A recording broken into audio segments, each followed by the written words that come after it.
Good morning, good morning. How's everyone doing today? Glad to have you guys again for another morning session. Nice to see you. Hi, Gert. How are ya? Good morning. Let's make sure you guys can see my screen. Yeah, it looks like you guys can see my screen. That's good. So, look at the markets. Some nice movers we got, huh? Really, really, really nice. This is what we were expecting.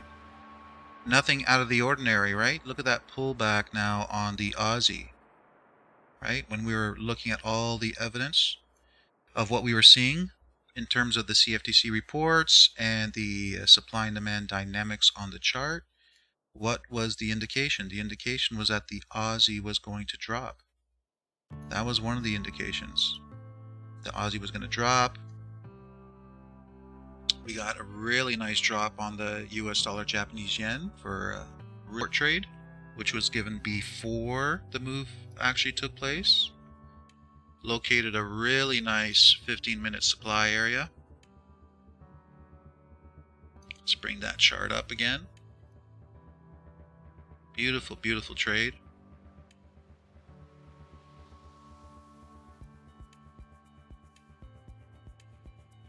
There you go.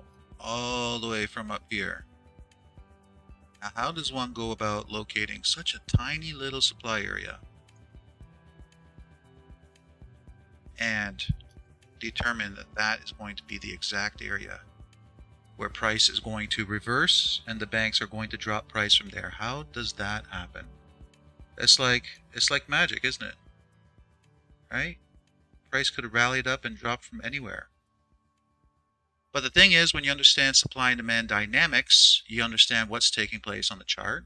And if you understand the sequence of events that normally take place when a certain dynamic is in play, then you can predict exactly where price is going to reverse from, right? And that is something that conventional wisdom with trading would tell you is impossible. But as you can see, it's not impossible. Okay, we located this area when price was somewhere here, I believe. And the idea was price was going to rally up into that area of supply and then drop. And then lo and behold, look what happened. Okay, exactly to that area of supply and then dropped. Okay, really nice move. That's a high of 15.66 risk to reward on that one. Okay, the risk was just above supply. Okay, stop loss is just above supply, entry just below supply, and look at that move. What a gorgeous, gorgeous move. So more of you have shown up. Good. Nice to see you all. If you can hit the like button. If you took this trade, congrats. It was an excellent, excellent trade. Price got triggered in short, and I mean, how many minutes did it stay in that area before it dropped? Just a few minutes. So if you took that short, you probably the position went against you maybe for a few minutes, very, very small amount before it dropped with a great amount of force. Those are the type of trades that we like to get into. You get in, it hardly draws down your account, and if it does, it's by a very, very small amount, and then it moves in our favor. Okay? Stress-free. Those are the type of trades that we like.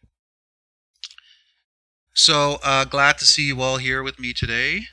Thanks for joining. So we're going to go through the markets and take a look at what has been transpiring this week. Let me just sneeze. I gotta sneeze. All right.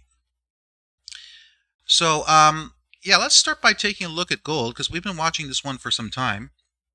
And we were pointing out that there was a very good chance that we were going to see price bottom here and then rally up towards this area of supply. So that is indeed what is taking place so far.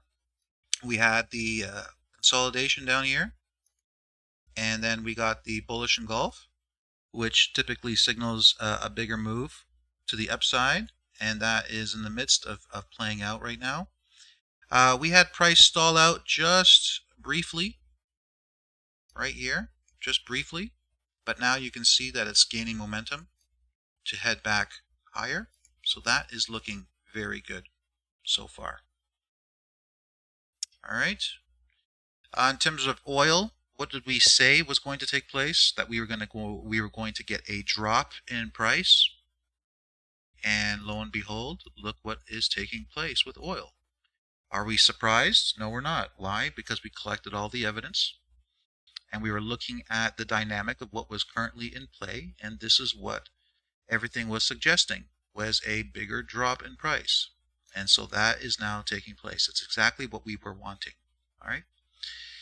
And we did a session, level 3 session on Friday, which has been since uploaded into the school library. So if you haven't taken a look, you can go and rummage through the library in level 3 and see the session has been put up there, where we had students do some analysis of the charts and the CFTC data and post their analysis up on the school forum, the level 3 portion of the school forum. And it was quite amazing what our students had put together in terms of their analysis of the CFTC report and what it was suggesting, and the supply and demand that was taking place on the chart. So most of them were correct in what they were discovering. Most of them were correct from what I am seeing. Okay, so that's good. So we're seeing that, you know, eventually price is going to shift momentum back to the upside. So we're going to be waiting for that to take place. And once that chart signals is present, then we will take advantage of that and start entering into long positions. But now is not the time to do that. So let's take a quick look, as we always like to do, of the MyFX book and see where the positions are in terms of the retail traders. That's something that I'd like to take a look at. So let's just load that up. As that loads up, oh, here we are. Okay. There we go. Okay. So we have oil down here. And so they had to get out of their shorts at the highs, of course. And then they started getting in longs at the highs. So again, they get out at the wrong time. They were in short here and throughout here. And then when price reaches the highs, they give up on those shorts. And they give the shorts to the banks. Okay, this is the banks getting in short here. And then the banks take advantage of the move and pile onto more short positions to cause price to drop. And that's exactly at the highs where the retail traders are getting into longs. So again, you can see they're getting in at the exact wrong moment. Somehow they are lured in to get rid of their shorts and to get into the opposite trade. So they're in short, they're in long from the highs, and price is dropping. So once again, price is going against the average trader. All right, let's take another quick look here. What else we got? We got euro, mostly long, pound, very long. US dollar, Japanese yen, just starting to get in short now. Very short US CAD. I mean, they're very short US CAD at the wrong time. I mean, the US CAD is rallying right now. Okay, we'll take a look at that one as well. Aussie, they're getting in long as the Aussie's dropping. I mean, it's always the exact opposite. What is taking place on the charts and what the retail traders are doing is always the opposite. Somewhat long the Kiwi. They're 50-50 pretty much US Swiss, and gold pretty much 50-50 as well. Okay? So remember with the Aussie, we had noticed that the Aussie was contacting some major supply here on the monthly chart. And with supply in play, it was going to push price to the downside. And the only thing that would stop price from dropping is a demand area coming into play. Thinking about going in long the Aussie until that area of demand is contacted. And once it's contacted, it's not just about getting in long positions and hoping for the best and assuming that price is going to rally from there. We want to see proof. We want to see proof on the charts that the banks are accumulating long positions from those this area of demand, and then we can participate in getting into long positions. Okay, but that one is dropping just as we had suspected. It's looking really good.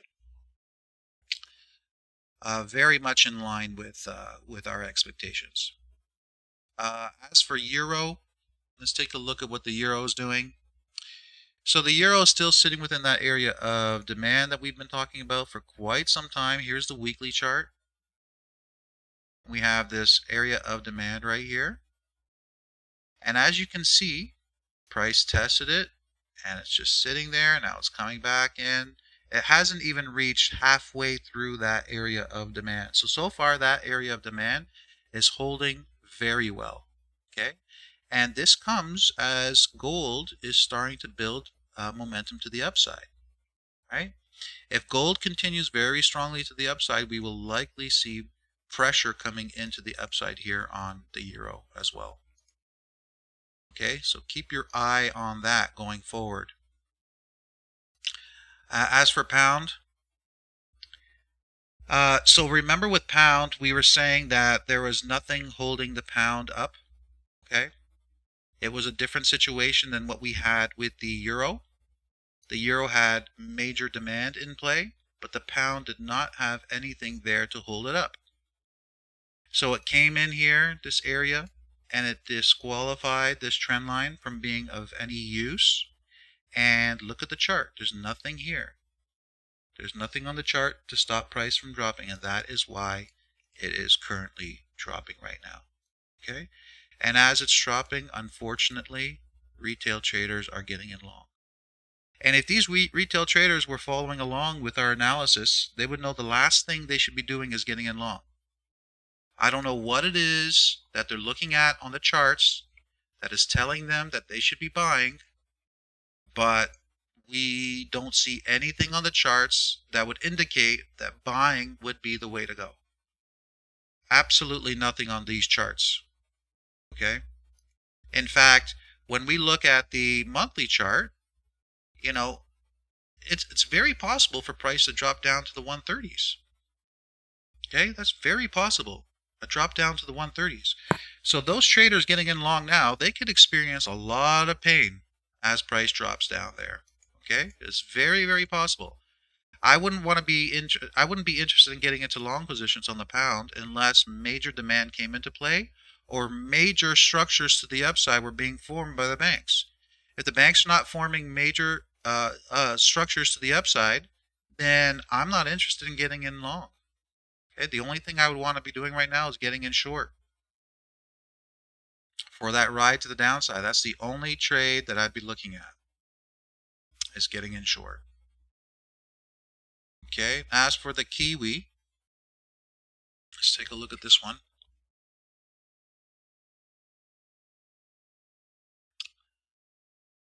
So the Kiwi's got pressure to the downside. Again, this is very similar, as I mentioned to you, with the Aussie, how supply came into play on the monthly chart and it was dropping price and there was no demand until lower on the charts.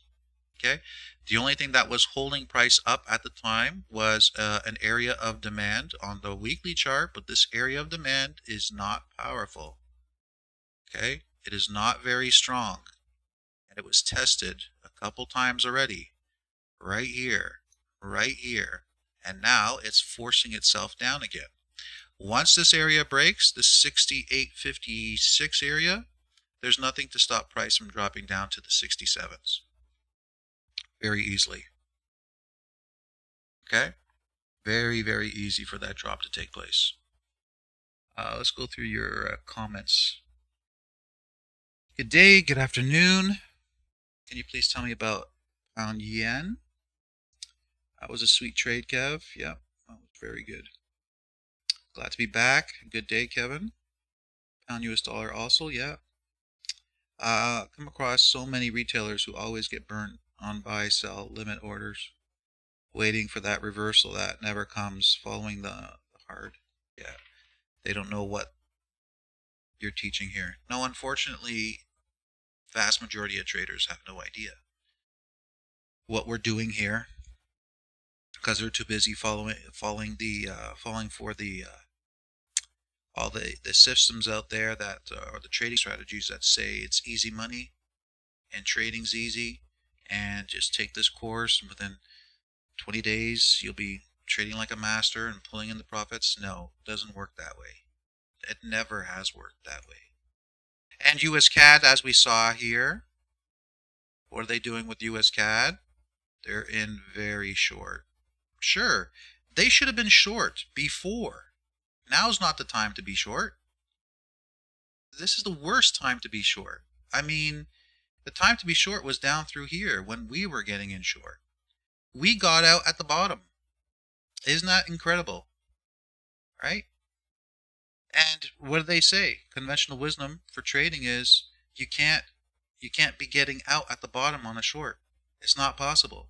It's very unlikely if you're short that you're going to get out at the very bottom. Well, we did.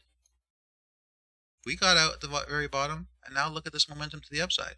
It wasn't rocket science, you know. It's not easy to get to this level of understanding the markets, but it's possible. Okay? We do it all the time. So now we're getting that pressure to the upside with the US CAD. And again, isn't this something similar that we keep on seeing on the monthly chart? That there's room to contact an opposing area. So with all this pressure to the upside, bullish engulf, very likely price will just continue until it comes into contact with some major supply. I mean, the force of price to the upside is not just going to come to a stop in the middle of nowhere and then reverse.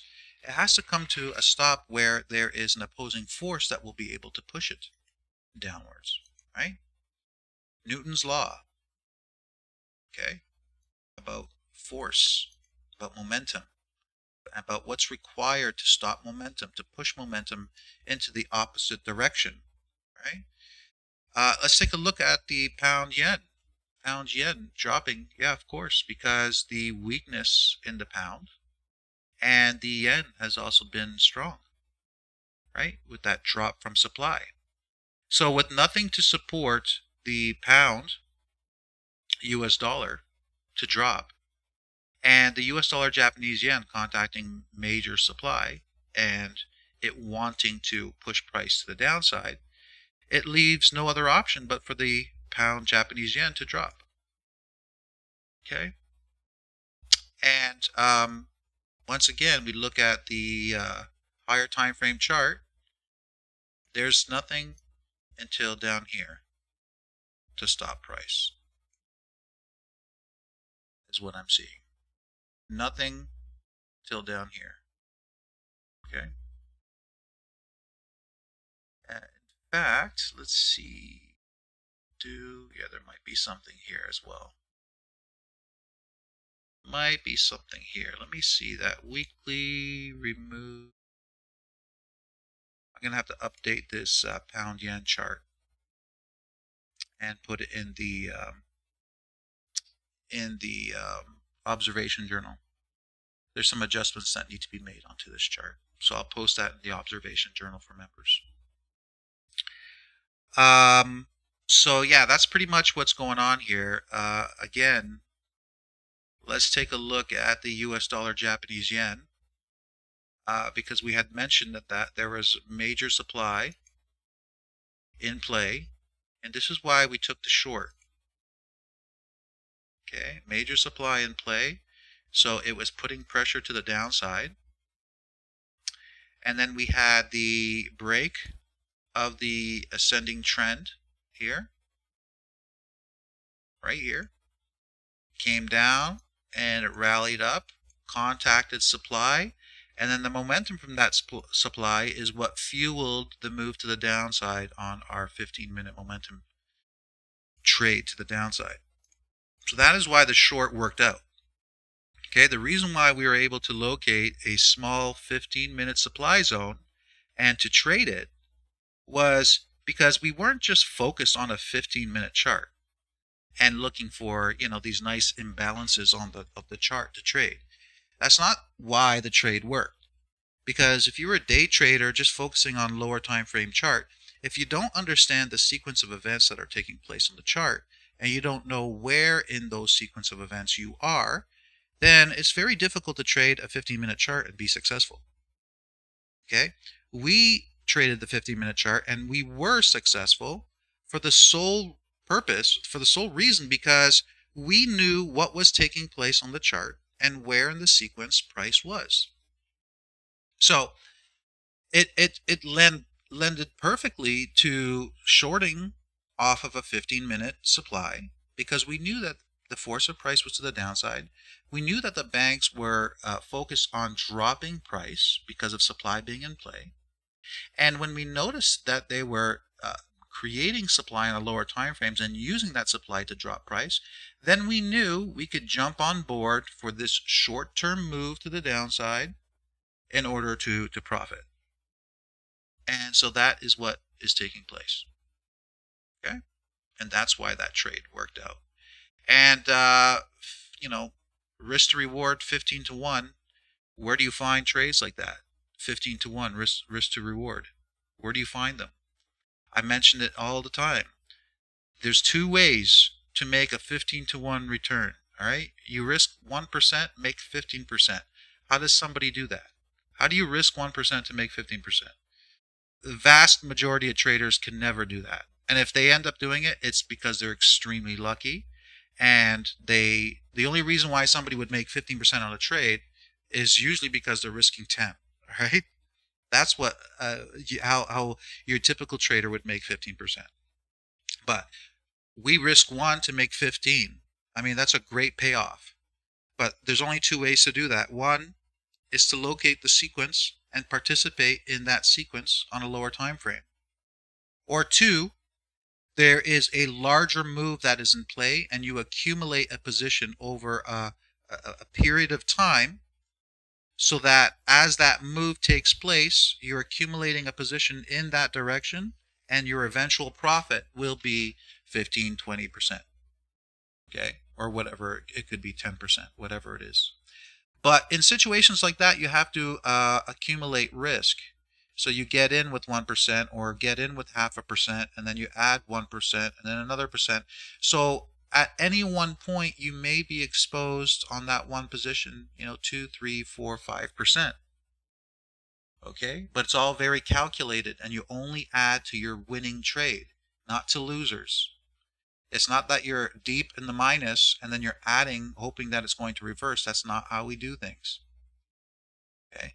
We add as we see the sequence play out, and as we are getting confirmation that price is going to do what we suspect it's going to do, that is when we would add to our position. So as far as I've been able to see, those are the only two ways that you can make good returns like that with a smaller risk. Bitcoin. Well, are we surprised that it's dropping? Not surprised at all. We've seen this coming for quite some time. We're not surprised by this drop at all. Okay? We were expecting this. Okay? And look what's happening on the weekly chart. It is on the verge. It's on the verge of breaking through this weekly area of demand. It's been contacted once, twice, 3 times. Usually after 3 times, if a zone is being very stubborn, it's going to break. And once this breaks, there's nothing to stop it from going to 20,000. Okay? So all those people that got in at 60, so long. There goes your money. There goes your hard-earned money. And I've mentioned this before, that I have a friend of mine who was asking me for my professional opinion about getting into Bitcoin in the $55,000 range. And I told him, listen, you asked me for my opinion, don't get in. Okay? Because they're going to reverse price. It's just a matter of time until they drop price. And he was stubborn. And all he gave me was all the talking points from all the so-called experts. All the talking points from all the Bitcoin books that he's been reading to support how Bitcoin's going to go to 100,000. And I told him, listen, you could listen to all that stuff, but you came to me for my professional advice. I am a professional trader. Okay? Which means I know how to trade the market and consistently make profits. All right? I've been doing this for many years. Many of you have been following me for many years. I've been posting my analysis online for a long time. The reason why I started the school is because people saw my consistency and my accuracy, and they wanted to know how I was doing it. And so one of the key components of my trading is understanding the manipulation that is involved in the markets. So if somebody is to come to me and ask me for my professional opinion, and I'm telling them, listen, the markets are manipulated, and I'm listening to what you're saying, and you sound like you're being manipulated, the last thing you should ever do is become defensive. And unfortunately, that's human nature, right? We get offended. We're like, oh, how dare you? You're talking to me like I'm some easily confused, manipulated human being. Well, I don't want to talk to you that way, but you came to me for my professional opinion, and I'm telling you what my professional opinion is. But you're going against it. So then what's the purpose of coming to me for my professional opinion if you're not going to take it? Somebody who's a professional, who's an expert in what they do, you should be listening to them, okay? If they're credible. I mean, if I was a professional scam artist and my analysis was never correct and my trades were never correct and my forecasts were never correct, but I was a so-called expert, the last thing you should be listening to is my advice, okay? So obviously, looking at somebody's track record is extremely important, okay? So, and my friend doesn't know so much about my business. He knows what I do. He knows how long I've been doing it, so he can conclude that I've been successful in it. But, that human element of wanting to be right and wanting to believe in something is sometimes greater than being able to be open-minded enough to understand what the reality of the situation is. So I feel for all those that have gotten into long positions at higher prices. I do. But I will warn you, there's nothing to stop price from dropping. I mean, in fact, we can see 13,000s. 13,000, 12,000, 10,000. Looks like it to me. Okay? So once that takes place, you really need to sit back and examine who was talking about Bitcoin. Who was saying Bitcoin's going to go to 100,000? Who kept pumping up Bitcoin? And anybody who was doing that when price was at 55,000, you should never listen to what they have to say ever again. Okay? Period. Because if they come out later on and say, well, our analysis was correct, the only reason why it's dropping is because of this and this market influence and that situation and the economy and because of that, regardless of what they say, there are no excuses. You either got it right or you got it wrong. And if you're consistently getting it wrong, then that means there's a problem with your analysis, right? Nobody expects you to know what's going to happen in the future. You don't need to know what's going to happen in the future. You need to know how to read the charts and understand how the markets are manipulated for you to understand what price is going to do, what it's likely going to do. So anyone who told you to buy when the price was at 55, never listen to them again. Do yourself that favor and never listen to those so-called experts again, because they're only going to cause damage to your account in the future. Period. Okay? Listen to somebody reputable. Listen to somebody who knows what they're talking about. And put your ego aside. Whatever you thought you knew, if it's not working for you, then it's not good. Then you have to change it. There's something wrong. Now, remember, we said when price gets down to the $33,000 area, the only way that we'd be interested in getting into a long position is if we saw the bank starting to accumulate and presenting a chart formation indicative of them rallying price to the upside. And that did not take place. Okay? It did not take place. Okay? If this area of supply was to be removed and they formed an uptrend, then yes, we had higher targets for price. But that did not exist. That did not take place. Okay, so the lack of upward structure, okay, because there was a lack of upward structure, that meant that banks were not focused on buying Bitcoin. So if they're not focused on buying Bitcoin, they're either going to be offloading positions or slowly accumulating. And we didn't see any real evidence of them accumulating. So the fact that there was no evidence of them accumulating would suggest that they were going to slowly continue dropping price. And so that has been our conclusion, is that we should be expecting price to continue dropping. So again, if there was upside pressure and upside momentum, our targets would have been up here, but that didn't take place. So now I'm going to erase that target because that is not what we are suspecting. Okay. It's more likely now, once that weekly area of supply or demand, gets taken out, over time, we could see a move down to the 13,000, 14,000. All right, let me see. Same thing is going on with AMC and stocks. I have a coworker who went all in and made 50K, but sat on it expecting way more, and I told him to cash out before the banks over time eat at it back down. So what's going on now? He lost 15K. So it's similar to the BTC drop. Ooh, he's lost 15,000. He was up 50,000. Wow. Well, there's the greed. It's like the casino. They've got to let you win a little bit, because then you'll bet bigger next time and eventually lose more than you ever would have even imagined. You walk into a casino and you say, I'm only going to risk $500, right? But if you manage to make 5,000, all of a sudden you're a big boy, you're a big man, you're a big spender, you know? So losing $1,000 can go really quickly, because you'll lose that 5. You'll want that 5 back so badly, you'll be willing to risk 2, because you're thinking 2 in comparison to 5, yeah, it's worth the risk, right? But meanwhile, you walked in there only wanting to risk 500. Okay? Is your methodology programmable for automated trading? No, it's not. No way. I don't believe so. Because there are so many factors involved in what we do. Okay. Drawing a supply and demand zone, it's many times it comes down to what we know to be true about the markets, the knowledge base that we create by going through all the classroom sessions that we do each and every week.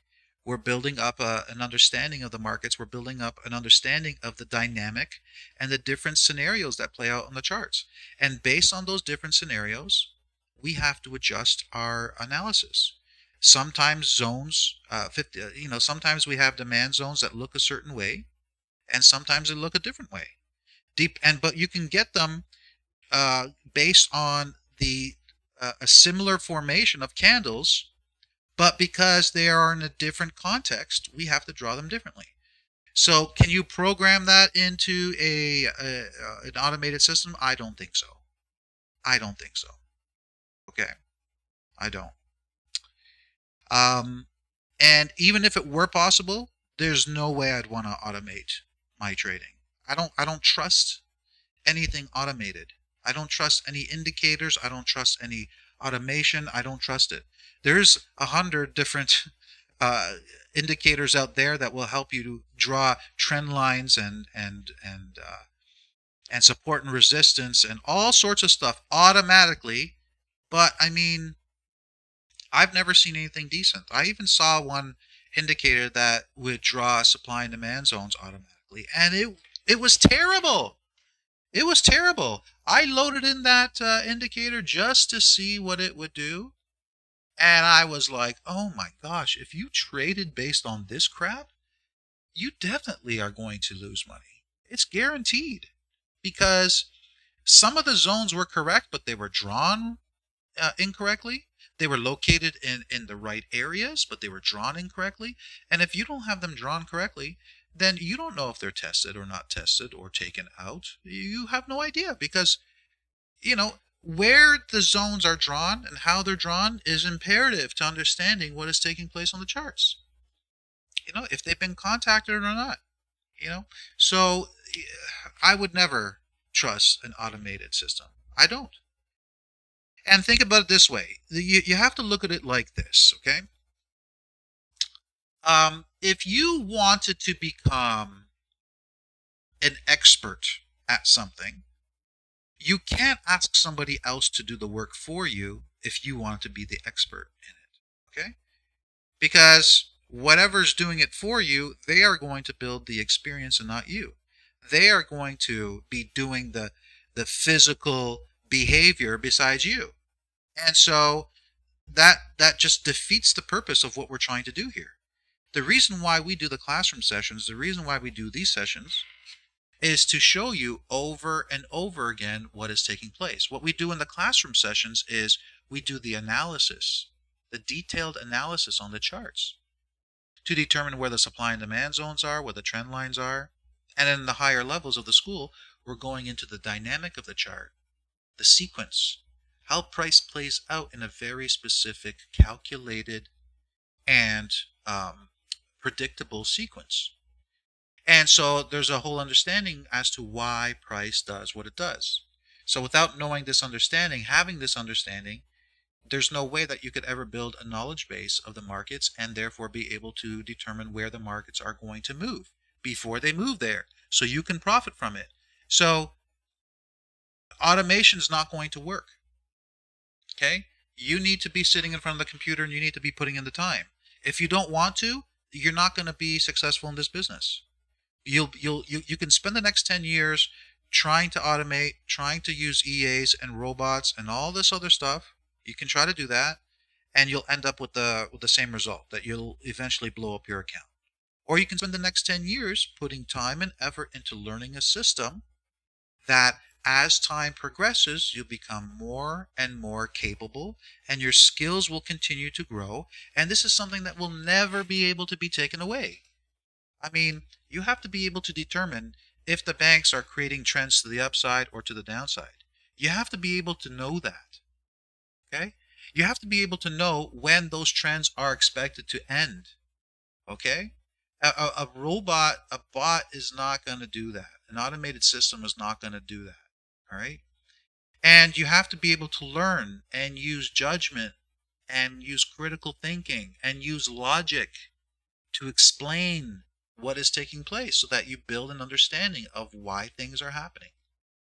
And you're not going to ever do that if you try to automate your trading system. So I don't believe it can be automated. Just from my experience and what I know is involved in making trading successful, I don't see how you can automate the system. I don't see it. And if there was a way, I would not want to do it. No way. I would not want this to be taken away from me. Being able to come to the markets, it's a pleasure. For me to be able to look at the markets and see my hard work play out, okay?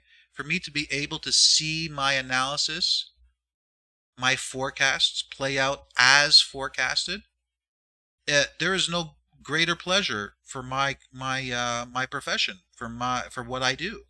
You know, trading is my life. Outside of family and friends, trading is my life. And so my number one goal is to be as accurate as possible with my analysis. And if I'm not accurate, I have to work on the reasons why I'm not accurate. And I will find out why I wasn't accurate. And I will apply what I've learned from that situation so that it doesn't happen again in the future. That is what I do. That is my goal. So, and I've been very successful in it. Okay? And I wouldn't want that experience to be taken away from me for something to be automated. Heck no. No. Because then, let's say I did that. Okay? Let's say some programmer came up to me and said, hey, I can program your system for you. Just sit down with me and give me all the details. Okay? First of all, I wouldn't be able to list to him all the details because there's so much information in my brain that I would not be able to even recall it. All right? It's like this, okay? You ever have those experiences where if I just walked up to you and said, hey, can you tell me of an experience when you went on vacation when you were like 10 years old, and tell me about a very specific memory that you had from that vacation? You'd probably have a very difficult time bringing something up, right? But if you just went on your business on a random moment, on a random day. You went somewhere and you heard some song play in the background, and all of a sudden that song triggers the memory. Okay? Deep down in your mind, that song triggers a memory of that moment when you're 10 years old on vacation and you heard that song for the first time. Or you heard that song and it inspired you to get up and dance. Okay? It requires the moment to inspire you to retrieve the memory. All right?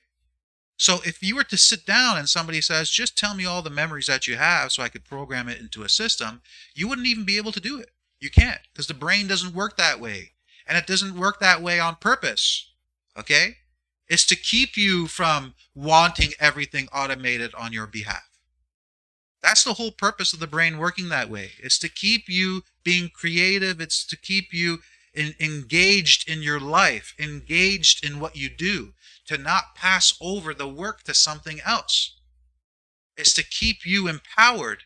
The only way you are empowered is by doing the work, by putting in the effort, okay? By doing what naturally is supposed to be happening.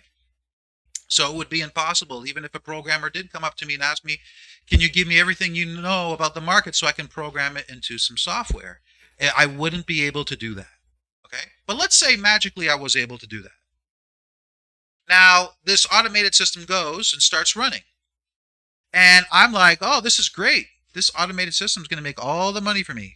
All I have to do is, go to my swimming pool and go for a swim and then sunbathe and do some gardening and go for walks and go horseback riding and go sailing and do everything else except for focus on the markets. And then every once in a while I get curious, so I come over to my computer screen to see what the automated system is doing. Oh, it lost some money here, it lost some money there. Wonder why. The further away I move from the markets, the further my focus of attention moves away from the markets, the less I remember about the markets. And the knowledge base starts to diminish, okay? Because you can know things very, very much so and have it at the top of your brain, okay? Easily recalled, but the more time you spend away from it, the less that information becomes retrievable, right? The less your understanding becomes, all right? And to be successful as a trader, you need to be on top of the markets. You need to be always aware of what's taking place and why it's taking place. So I could be sitting back and there could be a losing streak from the automated system. I wouldn't even know why there was a losing streak. I wouldn't be learning from those situations. I wouldn't know when to cut off the system. I wouldn't know when the system is eventually going to drain my account. I wouldn't know when that moment was going to come. And so then it would become like a casino.